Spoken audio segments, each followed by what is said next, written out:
It is now 6:30 p.m., exactly the rush hour for urban office workers in China. The lights in countless office buildings gradually go out, and countless people surge toward the city's underground transportation system like a tide.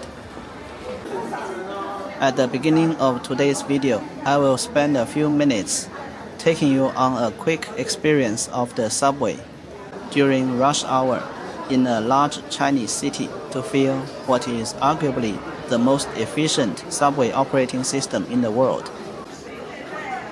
The location I am at right now is one of the busiest subway stations in Guangzhou, China.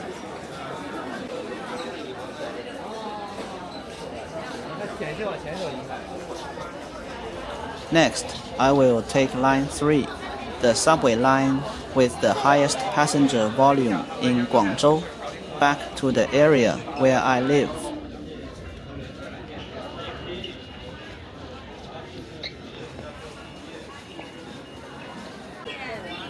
The subway station is crowded with people everywhere, yet it is full of a sense of order.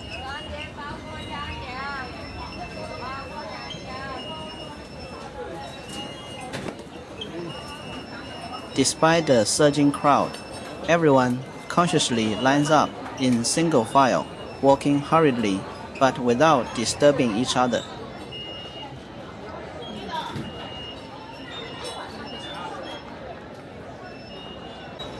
So many people are squeezed into such a narrow space, but you don't see pushing and shoving, and you don't hear arguing.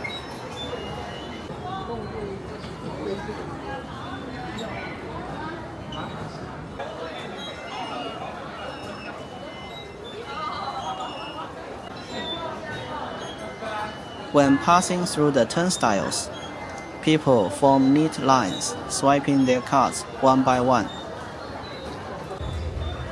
No one cuts in line, and no one jumps the turnstiles.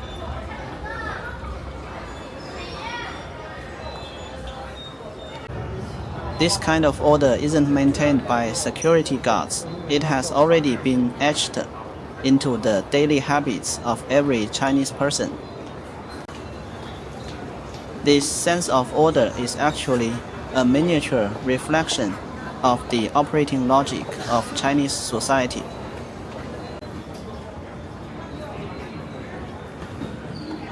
In the face of a massive population, base and limited resources, rules and order are the baseline that allows us to operate efficiently.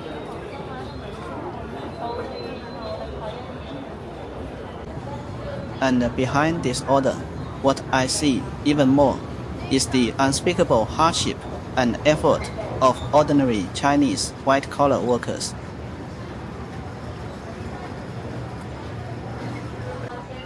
I don't know how to describe this feeling. I just feel that everyone who is trying hard to live in this city deserves respect. Even though it is currently rush hour, we can see that there aren't many people lingering on the platform area anymore. The order of getting on and off is also very good. You basically can't see any fighting or crowding. You can feel the efficiency of this system, timing from the moment this train departs to the next train entering the station. The interval is merely 40 seconds, and the time until the next departure is only 60 seconds.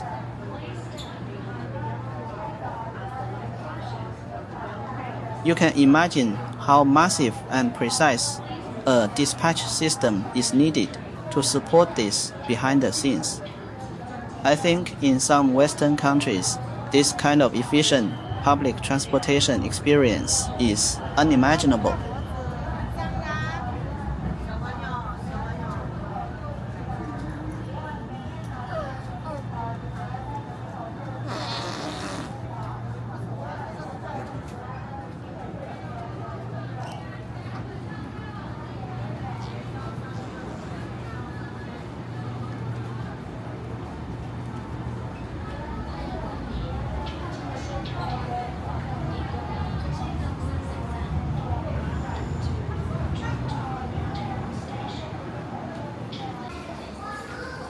After an hour and a half subway journey, I finally returned to the area where I live.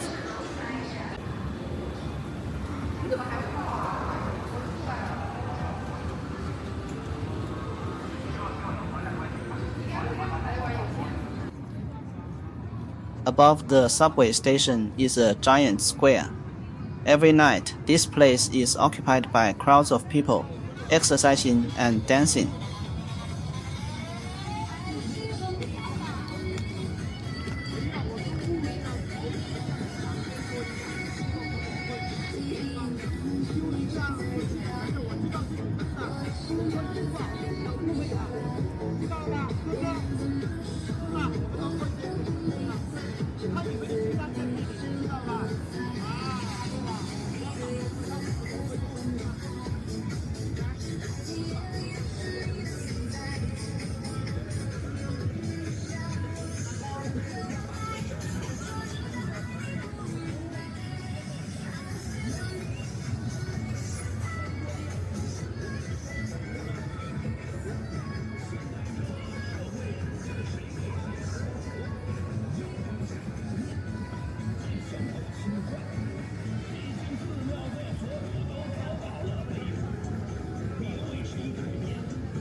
You can see that the elderly are divided into different groups.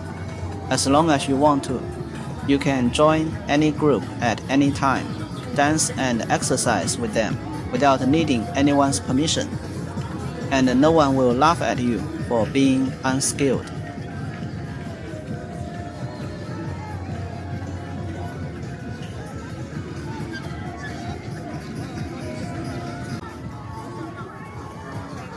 You can also just find a corner to do your own activities alone, and no one will disturb you.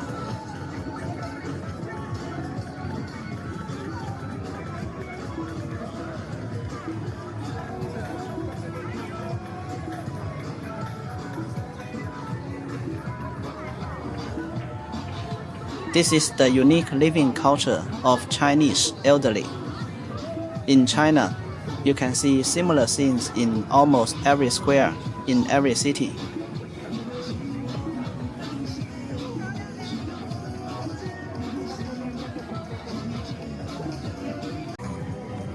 For these retired seniors, dancing is not just physical exercise, it's also a social activity, an important way to pass the time, and a way to prove that they are still living quite well.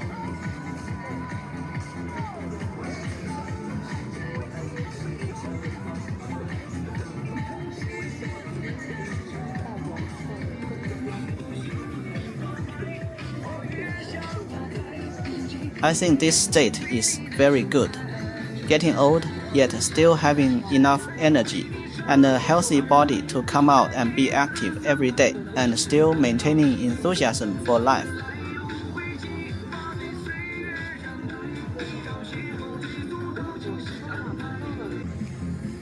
This cannot be bought with money.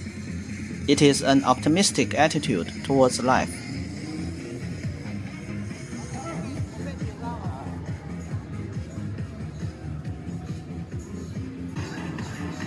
Sometimes when I look at them, I imagine my own life when I get old.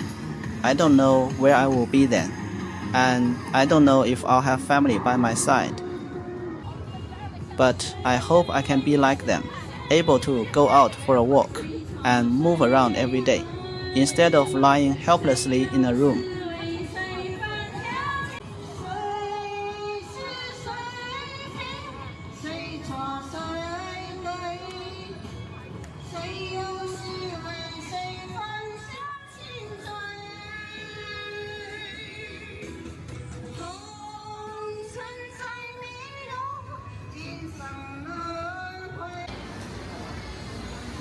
It's getting late and I haven't had dinner yet.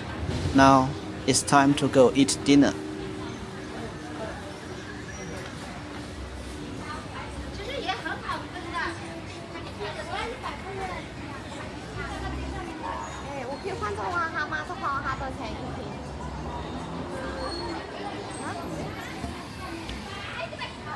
多少钱一盘？一瓶。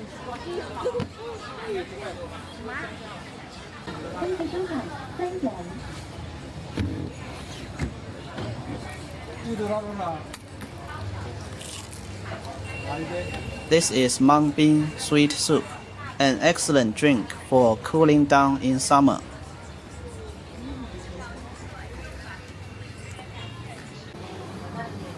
I don't know if your country has it. It is made by boiling mung beans and rock sugar, and sometimes kelp or a specific local herb is added. It tastes sweet and smooth. In the hot and humid summer, it is an excellent drink to relieve the heat and quench thirst. I haven't been out at night for a long time. My life has always been very routine. Eating dinner a little after 7 p.m., then strolling down the street or walking at the nearby stadium, and returning to my place by 9 p.m. at the latest. Because I have lived alone for a long time, and also to cut down on unnecessary living expenses, I generally don't come out for activities at night. Compared to the noise of flashing neon lights and bustling crowds, I am more accustomed to a quiet night alone.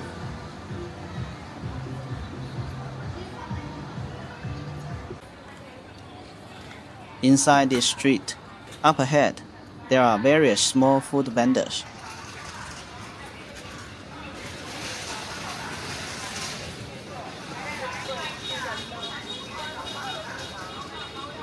Maybe it's because it's a bit far from the subway station, or maybe because today is still a weekday. This food street, like the previous streets, doesn't have many people, and it looks like there aren't many food stalls either.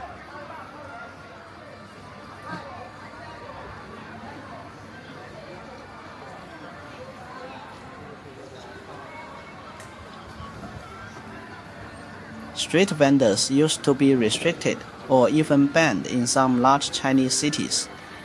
In earlier years, in pursuit of urban cleanliness and order, the government's management of street vendors was very strict. Some cities even completely banned roadside stalls on the grounds that they affected the city's appearance, blocked traffic, and made food safety hard to regulate.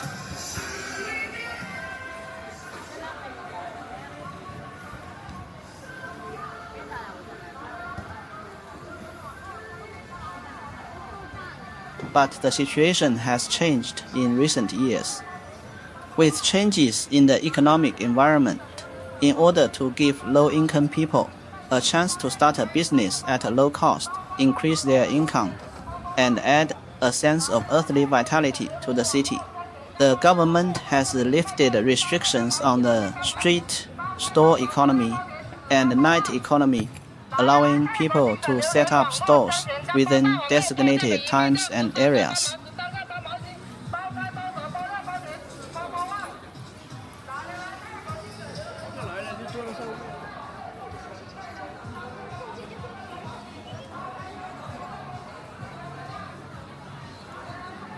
This certainly has its benefits.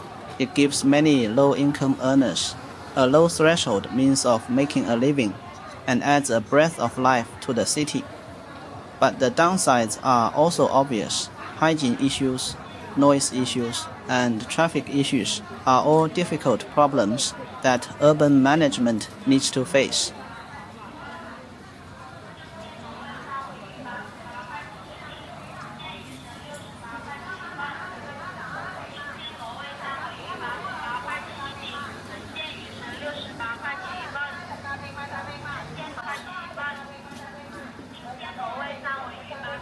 Walking all the way in, I found that there wasn't anything I particularly wanted to eat.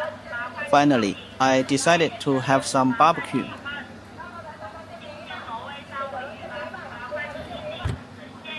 I rarely eat barbecue. I can't even remember if the last time I had. It was in 2024 or 2025. On one hand, it's for my physical health. After all, food heavy in oil and salt is not very friendly to the body. On the other hand, the price of barbecue is getting more and more expensive, far exceeding the pricing of ordinary food.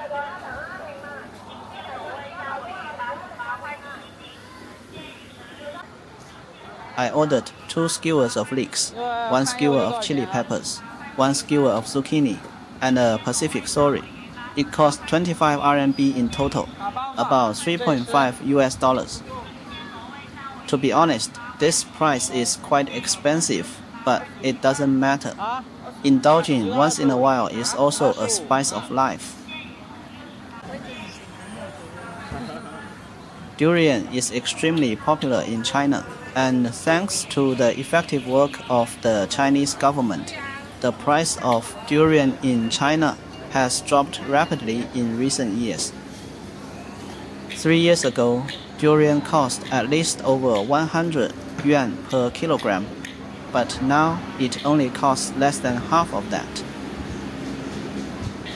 However, I have never been able to accept that smell, which is fine by me. It saves me money.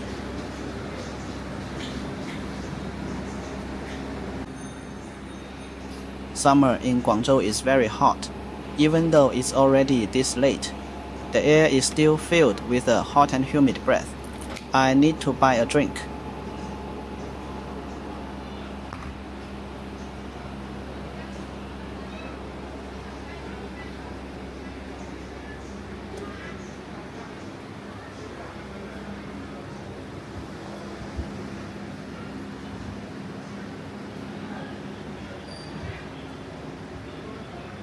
I suddenly forgot the price of this drink, so I had to run back and check. 微信收看5元，汽收看60元。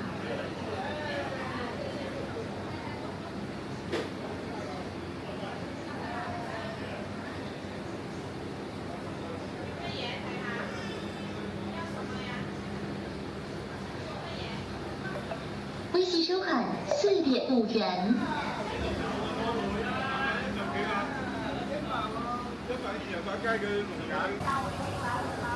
I couldn't find the kind I like to drink the most, so I bought this bottle of black tea drink instead.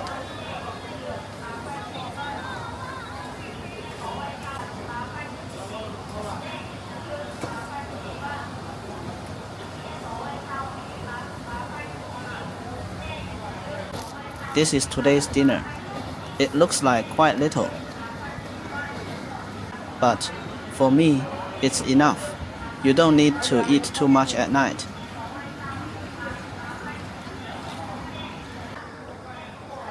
Sometimes I suddenly think of many things and many people. My mother, when she passed away, I wasn't able to be by her side. Even now, I still feel sad when I think about it. But I remember what she said to me: when you're out there alone, you need to eat well and take care of yourself. A very simple sentence, but it contained the most sincere care. My older sister, since I left my hometown at 15, the number of times we met became fewer and fewer. And after I started working, it was even down to once a year. I always thought there was still a long time and many opportunities to meet, but suddenly there were no more chances at all.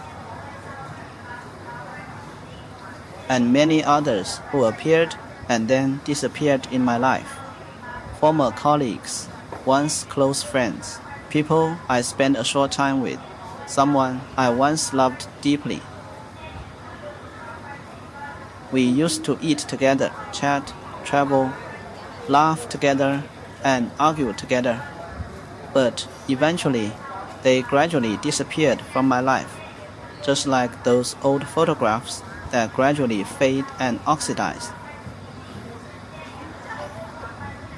Life pushed us in different directions. You don't know where they went later, and you don't know if they are doing well now. But occasionally, when you think of the past, there is an indescribable feeling in your heart. A little sadness, a little regret, and also a faint warmth. Thanking them for having appeared in my life, and thanking them for those warm times spent together. Life will never be entirely as we wish. It has wind and rain, it has sunshine, it has sudden losses, but it also has unexpected surprises. The people you want to keep can't be kept. The things you want to do can't be done. And there is always a gap between the future you look forward to and reality. But I think this is probably the essence of life. It is not a straight road, but a winding little river. You sit in a small boat on the river, not knowing where the river will flow, and you can only paddle forward along with it. This little river is sometimes calm and sometimes turbulent. We simply cannot control it. All we can do is try our best to move forward, not to catch up with anyone, nor to prove anything, but simply because we cannot stop. Because time will not wait for you. It is just like that little river, constantly moving forward, carrying you along, and also taking away the people and things around you. So even though the past fills us with nostalgia, let's keep moving forward, even if it's a bit slower. What do you think?